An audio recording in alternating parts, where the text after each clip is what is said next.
Hi everybody, I'm Ann with Kai Dragon Gardening and Cooking Channel, and I want to talk to you today about planting some different crops and different flowers and things that you can still plant in July.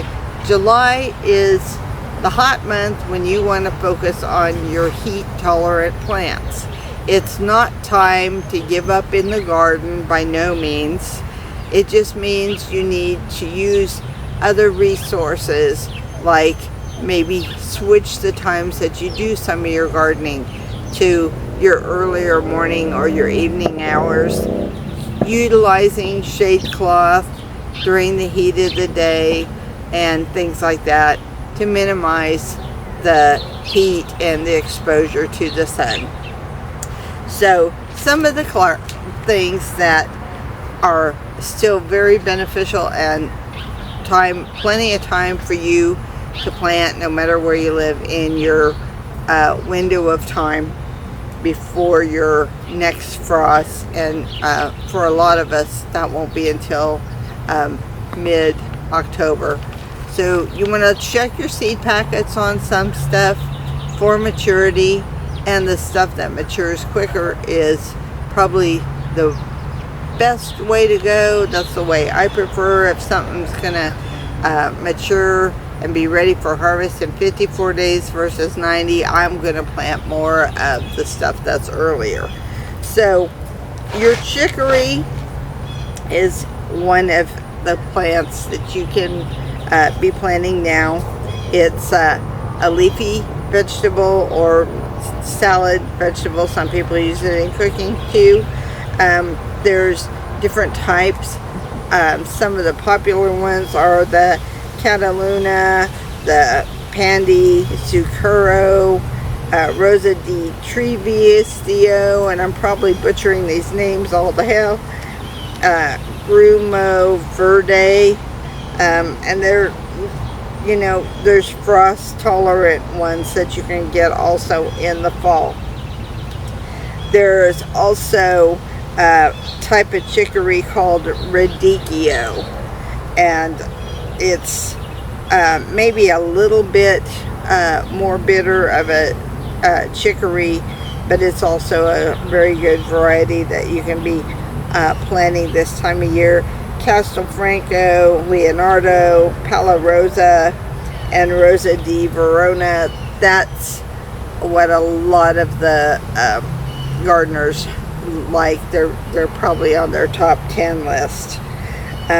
Your winter radishes are a good thing. Any of your root crops right now, getting them in the ground. Carrots, all types of carrots.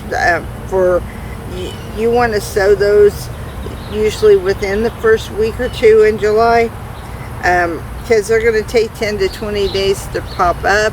And on your carrots, a lot of times they need consistent moisture, so a lot of times it's good to go ahead and sow the seeds, cover them lightly with that soil, water it in real good, and then maybe put a board or something on top, and then every day check, raise the board to see if any of your seedlings are starting to pop up through the ground.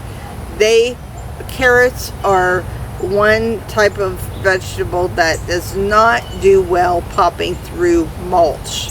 A lot of our garden vegetables, we use a lot of heavy mulch. Once the heat starts getting really, really bad, we start mulching heavier with straw, shredded leaves, some of your pine bark mulch, things of this nature to help hold that moisture in. But carrots, like I said, they are one root crop that they struggle trying to pop through there. So if you try that board method to get your seedlings started, that's going to help you.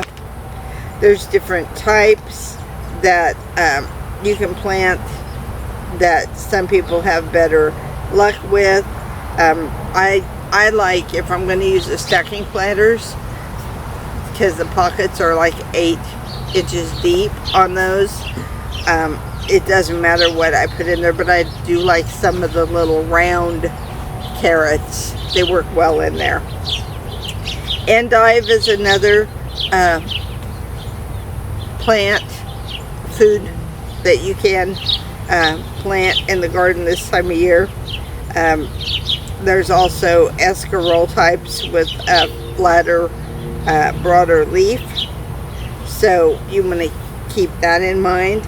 Some people don't care for it, but a lot of people use it in their soups and this type of thing. Parsley, flat leaf, has great flavor, and you want to soak those parsley seeds about 24 hours to help with the germination, because the seeds are really hard. In fact, any of your seeds that are super hard, when you take them out of the package, you notice that it's a good idea to go ahead and soak them 24 hours before you go to plant them. It's going to help with the germinate. And parsley is slow, so don't give up on it, because sometimes they can take up to 4 weeks to germinate. Give a disclaimer about parsley. Parsley is one of those plants that you can consider as a trap crop. So, warning for those that like parsley, do not plant it with other plants, because it can attract other types of bugs that will go after your other crops. But it's also a great warning sign to tell you if you've got an infestation going towards your lettuce, your cabbage, or anywhere else. So keep that in mind. Put it in a pot or have it in its own separate bed.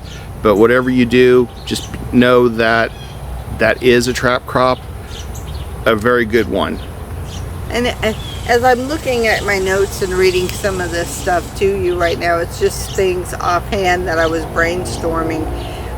There's actually footage, as you're going to see in the video, of different things that we have planted that are starting to grow, and a lot of the stuff I have in pots.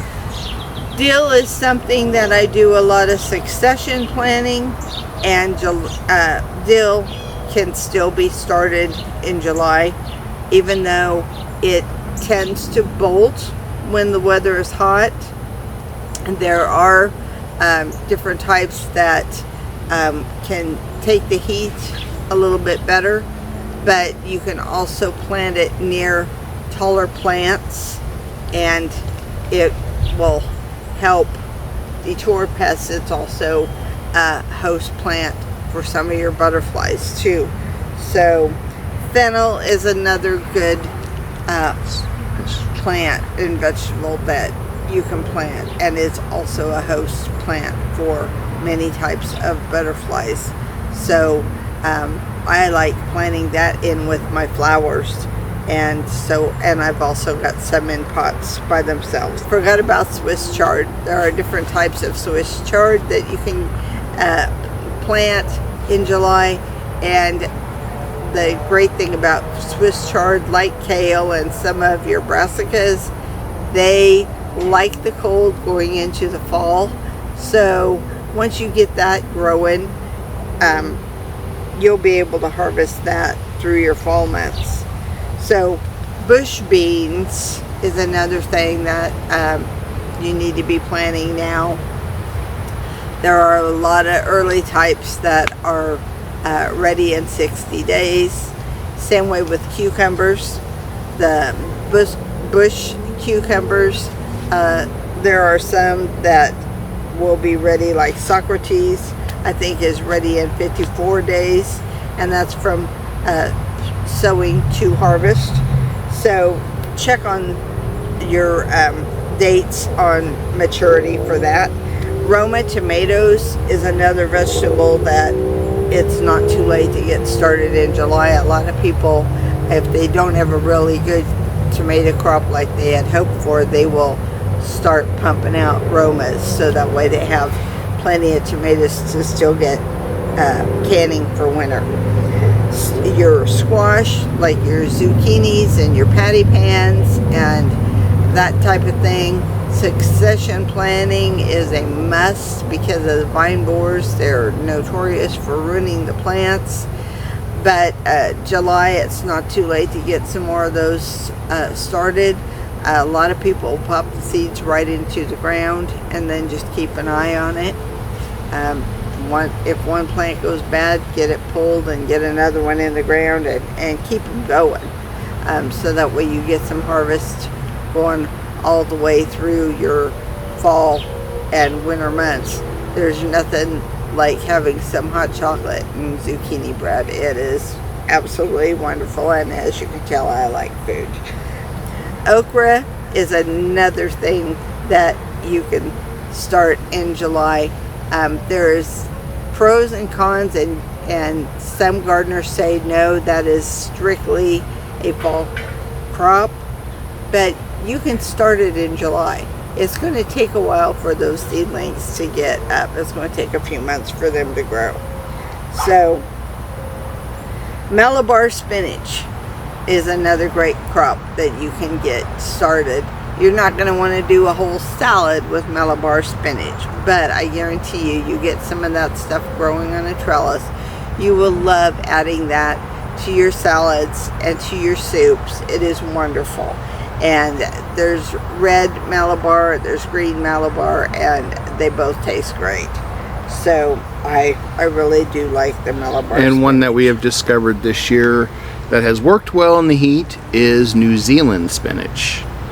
Yes. It's one that has been very heat resistant and has not bolted when we've peaked to 105, which has absolutely surprised me. It has a different kind of flavor than like your traditional spinach that you would normally get, but it's still worth doing. So, when I started to say something about brassicas, because I may be jumping around a little bit here, like I said with my notes, you want to get like your cabbages, your cauliflower, your broccoli, your Chinese cabbages, pak choi, tatsoi, mizuna. Get those planted now.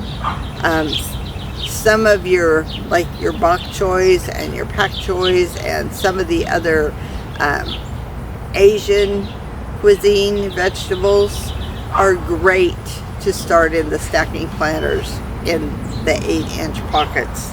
So, and we'll be getting a bunch of those planted ourselves. I have a bunch that are ready to go that I have pulled flowers and planted them elsewhere, and so I've got them ready to go now for vegetables. And also there's a few herbs that you want to still plant. You have time to plant all kinds of basil. It's not too late for basil, and there are so many different types, and they've all got a different taste, a different smell, and there's many different uses. And basil is excellent when you're mixing it with different ingredients and you're making teas. It's perfect for people who love doing a tea garden. So keep basil in mind. If you haven't already planted beets and turnips and the other root crops that I mentioned, get them started. We do have some beets going, and we'll be probably adding more to that as well. And you want to keep in mind plants that the butterflies are going to need for host plants. July is a good month to get a lot of those in the ground. Some of them you can start from seed, some of them you'll have to go to your nurseries to get as starter plants, but get them going. There are fast growing flower seeds that you can still sow directly, and those are your cosmos, your marigolds, your sunflowers, and your zinnias. And they grow pretty quick, and that way you have that pop of color going all the way through your fall and winter months before your next frost. And then there are some heat tolerant perennials, and a lot of times you'll catch them on sale this time of year that you can still get starter plants. And we're talking about alum and clematis, coreopsis, delphinium, coneflowers, black-eyed Susan, lavender, your sedum, or what some people call live forever, lantana, is a perfect butterfly attractant. Geraniums, if I haven't already said that, hibiscus, the gerbera daisies, your begonias. Now remember, your begonias, they do like the shade. They don't care for the heat, but you mix them in with the other plants and they're going to be fine. And of course, salvia. Salvia is a must for your bees and your butterflies and even your dragonflies. So get those going. Water deeply, apply mulch. It's going to help them get established. And knockout roses. Those are the one type of roses you can still plant in July and have pretty good luck with. Most of your other roses you should have planted already a lot earlier. And if you're going to move a plant, they tell you to wait until the end of March to move a rose bush. Don't do it in the winter because they don't have time to get their roots established when they're going into another spot in the ground. Or if you're putting them in pots, they've got to be planted very, very deep in the pots because they will die over the winter. It'll just be too hard on them. So check out the bargains on knockout roses, because this time of year a lot of your nurseries and flower shops will have those on sale. And on your bushes, this time of year you can still get bushes started in early July. If you're going to plant honeysuckle though, just beware, in some states different species of honeysuckle are prohibited now. So you'll want to check which species they are, so you're not planting something that you're going to have to remove or destroy.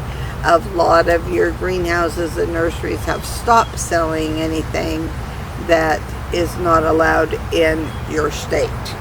So you'll want to check on that. But your azaleas and hydrangea, like the panicle hydrangea, the butterfly bush, your rose of Sharon. And keep in mind on the Rose of Sharon, we have 3 of them, which, like I said, we will show several different things as we're going in this video. We have a couple of them that we keep around 4 to 6 foot, and they don't ever get bigger than that. We kind of leave them that way. And then we have another one that just loves its home, and no matter how much I trim that thing back, it will grow and grow and grow and tries to reach the power line, and every year we cut it back, and I usually have to cut it a couple times to get it trimmed back, and it blooms a lot. It's a very pretty pink Rose of Sharon. So Protentilla, and I'm probably butchering that one up. Oak leaf hydrangea, your boxwood spirea. Spirea is another butterfly magnet. And 9-bark. Those are all nice bushes that you can get planted now, and they're also going to be a source for warmth when it comes winter time for your birds. Also, you don't want to forget about your flower bulbs. It's not too late to still do bulbs. In July, that's when you cut back the irises and stuff, and if your irises are thick, go ahead and pull them so they're not so thick, and you can replant those rhizomes. So your bearded iris, your cannas, like your canna lily, caladium, crocus, the autumn daffodil or sternbergia, meadow saffron, which is called calciculum, if I'm saying that right, and elephant ears. Those are all bulbs you can plant in July. Hopefully I have covered most of the stuff that you'd like to get started in the month of July, and I'll have more next month that you can still go and keep on growing.